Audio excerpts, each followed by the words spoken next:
In this video, I'm going to show you exactly how to stop being a nice guy that women hate and are disgusted by. And before I hop into this video, make sure you like, comment, and subscribe. It helps out a lot with the channel. So my G, first things first. Women hate nice guys. Women hate men that are overly chivalrous, are overly kind to them. Why? Why do they hate them? They hate them because nice guys are boring. That's it. That's it. They're dull individuals. Nice guys are very boring. They don't sexually arouse a woman. They don't emotionally intrigue a woman. And they don't physically appeal to a woman. So those are the three things, right? And the reason why is because nice guys just do too much. They do too much. One in which players, cheaters, a-holes, right? They get the girls because they're edgy, they're fun, they're exciting, right? And I'm gonna help you get there right now. So I want you to understand this, right? Since you were a young man, since you were growing up, a lot of folks grow up without a father, or they grow up with fathers that are very feminine and very submissive because of the media, because of the modern day age of how everything's being portrayed, right? So most men, young men, grew up to believe in the Disney fairy tale, right? Be a nice guy, be chivalrous, be nice to her, and she's gonna reward you kindly with marriage and the whole nine yards, right? A happy ending, right? You see, there's a difference between fiction and real life. In the fictional world, the nice guy wins, right? Spider-Man, he's a nerd, right? He ends up with a girl at the end of it. He wins, right? And you have to realize that this is fictional. Fiction does not interpret real life. You see, you're sold this idea of being a nice guy as being a hero, being a winner at the end, right? But that is false. Because if we look at the actual data from day to day life, you're gonna start seeing that bad boys, rebels, a-holes, they're the ones that went with the girls, and you're left confused, thinking, why is she chasing this guy? I've been told that if I was nice, if I was doing everything right, I would get her. But like I said earlier, fiction remains in the fictional world. But real life is different. Real life is different. You have to understand that. You have to understand that. And I know for a lot of you guys, it may seem hard to swallow, but it's just something that you have to accept, because reality, if you don't accept it, you're going to be the type of dude that ends up with a divorce, a broken heart, and confused about the dating game on a long-term basis. All right, my G? So first things first, how you stop being a nice guy. We have to stop with the over-complimenting, giving attention for free. And number three, this one's crucial, thinking that women are better than you, aka putting her on a pedestal over yourself. These things will help you become more attractive as a man, because when you do these things, you're seeing women as a higher valuable asset than they really are. You see, women are human beings. They are not special. They are not unique. The only thing that is different from them is their bits, which is like the breast and the thing down there, right? That's pretty much it. Other than that, they have the same psychology as any other man. But however, actually no, I take that back. Women think differently. Women want to have fun, and a nice guy prohibits that because he's boring, and he's only touching on one emotional point, which is happiness, right?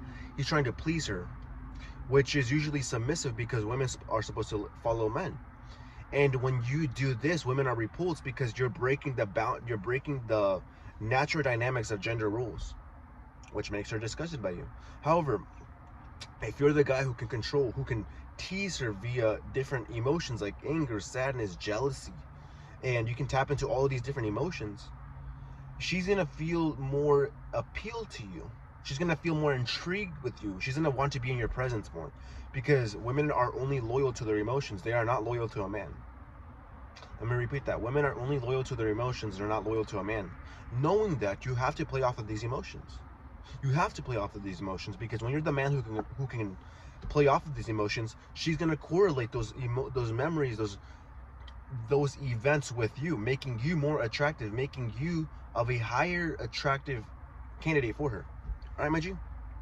And also, I want you to realize that there's nothing wrong with being nice to a woman. There's nothing wrong with that. However, when you overdo it, there's a difference between complimenting and flattering. When you're over flattering, that's when she starts to feel suppressed, and she starts not suppressed. She feels congested and annoyed by you. However, if you straight up with her, if I'll put it like this, if you're a guy that's like, oh, you look really nice today, you look really pretty today, you look, and you're not doing anything about it, okay, that's when it gets annoying because there's no objective there. You're just giving out free validation, right? However, if you go up to a girl and you're like, hi, excuse me, I don't mean to bug you, but I seen you from over here, and I think you look really beautiful.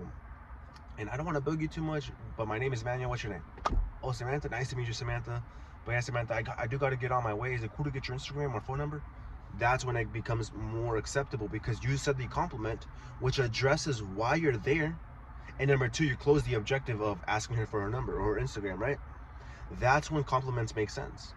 That is when compliments make sense. But when you're just overdoing it, trying to please the woman to get in her pants, that's not how it works. You have to be real, you have to be straight up, and that's the thing that players, a-holes and rebels got. They got that confidence, they got that boldness, right? Start adopting this. Start adopting this if you want to become a much more attractive man. And there's nothing wrong with being there's a difference between a nice guy and a kind man. A nice man will do anything and everything to get in her pants in a courteous manner, right? However, a kind man sets boundaries and he's able to be a man's man while showing respect and kindness if reciprocated. Let me repeat that. He shows kindness and respect if reciprocated. If not, he walks away. He walks away. You don't curse. You don't act out. You simply walk away. And that's what makes a kind man attractive. The difference between a nice man and a kind man. You see, a nice guy, even though you don't want to admit it, is actually a snake. Because they do anything and everything to get, like I said, get in between their pants. But a nice man, he will leave at the sight of disrespect, at the sight of no reciprocity. Why? Because he has respect for himself. Why? Because he's a good guy. He's a nice man, but with boundaries. He has respect for himself. Right, my G?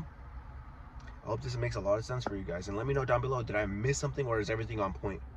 Let me know down below. So, back to my point.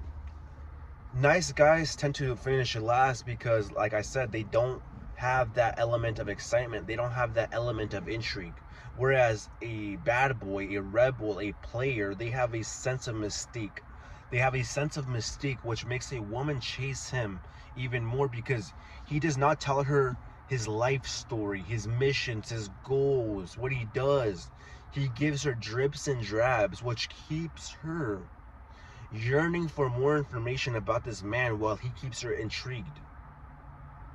Let me really make this emphasized because men need to understand this. The reason why these men win is because they don't talk too much about themselves. They let women talk about themselves, which all in of itself is sales. Sales in this case would be letting the prospect, letting the customer speak about themselves, making a bond with the salesman, right? Same thing happens with intersexual dynamics. Same thing happens with intersexual dynamics. Because when you let a prospect speak about themselves, that is their favorite subject, and they're going to correlate those emotions, that moment, with you, making them like you more, which is what bad boys, rebels, and players all use. It's not that complicated. The math is simple. Let women do all of the workload for you in this aspect, and she'll be chasing you. Give drips and drabs of information on your life, on your missions, on yourself. This will make you more intriguing. This will make you have this element of mystery that women want to keep figuring who you are as a man.